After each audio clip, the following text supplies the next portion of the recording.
deixe seu like, se inscreva no canal e ative o sininho de notificação. Bom vídeo!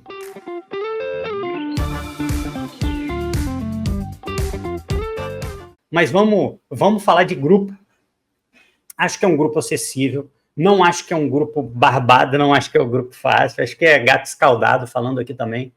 Não gosto de jogo em altitude. Não gosto. Assim, apesar de que eu diferencio. O que é você jogar na estratosfera, que seria você jogar em Oruro, seria jogar em La Paz, seria jogar em El Alto, que é você jogar a cerca de mais de 3.500, 400 mil metros. Que aí eu estou falando de Always Red, estou falando da Strongest, estou falando de Bolívar. Isso aí é tudo o San José, que a gente enfrentou, por exemplo, na Libertadores de 19, até vencemos lá, com o gol do Gabigol, mas é sempre muito difícil. Eu não gosto de enfrentar altitude. Acho que ano passado foi Milionários e Bolívar. Pegamos 2 jogos em altitude. O Bolívar, obviamente, uma altitude pior. Então, quem me assusta, mas que eu considero um irmão, que é a LDU. A LDU, querendo ou não, futebol equatoriano, um futebol tradicional. Jogar em Quito é muito difícil, não só em relação à questão física, mas a velocidade da bola.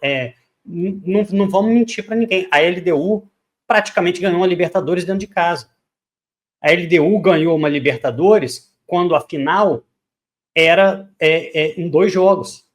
E aí a LDU goleia no primeiro jogo e toma um 3-1 aqui no Rio do Fluminense.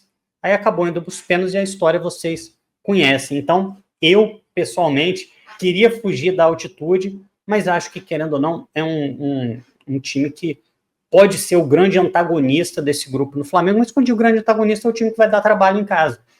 E aí eu não sei se o Flamengo vai conseguir trazer um pontinho, se vai trazer uma vitória, mas acho que dá pinta, assim, na conta da LDU, eu acho que o grupo talvez tenha ficado bom também.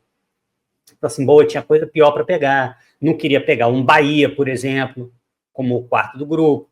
Talvez não quisesse pegar um Atlético Nacional. Então, acho que ficou bom para Flamengo, ficou bom para a LDU. Acho que existe um desnível, mas, obviamente, mais em relação ao Flamengo. O Táchira é exatamente isso que vocês falaram, assim, a logística. Quando a gente fala de Libertadores, a gente tem que falar sobre tudo, sobre como é a viagem, como é o desgaste, até porque, como a Letícia falou, praticamente não existe intervalo.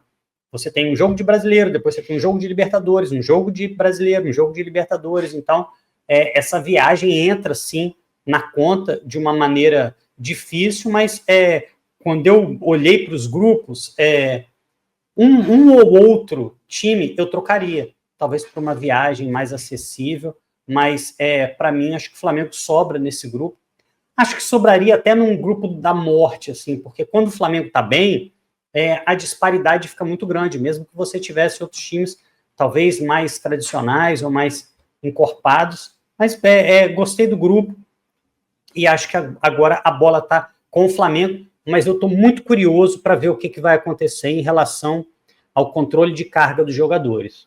O ano passado, a gente viu uma bizarrice.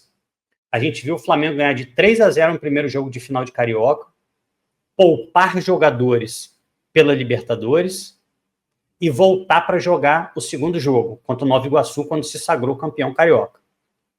Esse ano, pela mudança drástica de calendário, que eu acho ótimo, o brasileiro vai começar antes da Libertadores. Poderia até começar bem antes, mas eu quero ver também como é que vai ser essa gestão de carga.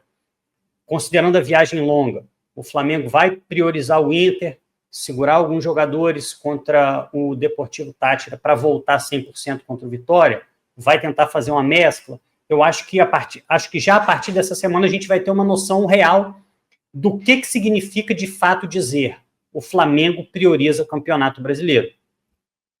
Porque eu não imagino o mesmo time jogando 3 vezes seguidas considerando essa viagem.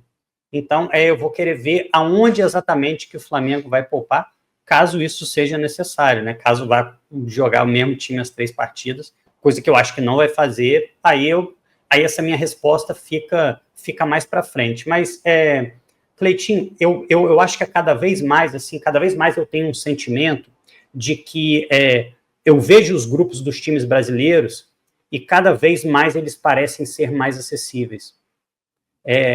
A verdade é que não existem tantos grupos difíceis assim para times brasileiros, a não ser que você esteja no pote 2, 3 ou 4.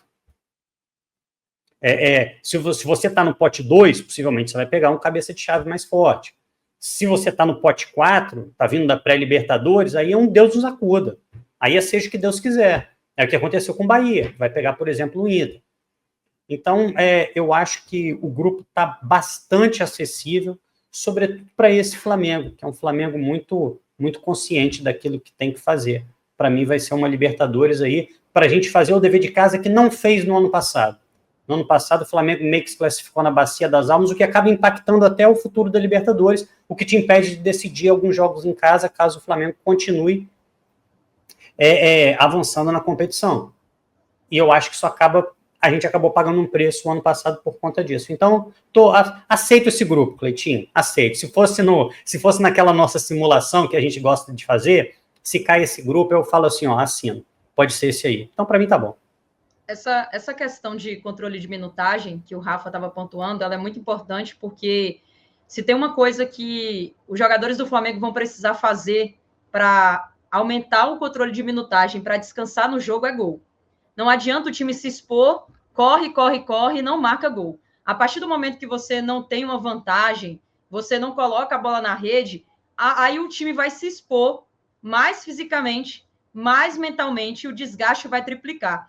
Tanto que eu estava observando até uma declaração do professor Sebastião, muito boa, que ele falou assim, é muito mais fácil você jogar com linhas altas, com intensidade, onde você, em 10 metros, recupera a bola e já está próximo do gol e faz o gol, do que você jogar com linhas baixas e linhas médias e você recupera e ter que correr 70 metros. Qual desgasta mais? Ele estava falando, obviamente, jogar com linhas baixas desgasta mais do que jogar com linhas altas. Só que para você ter esse estilo de jogo, você tem que fazer gol.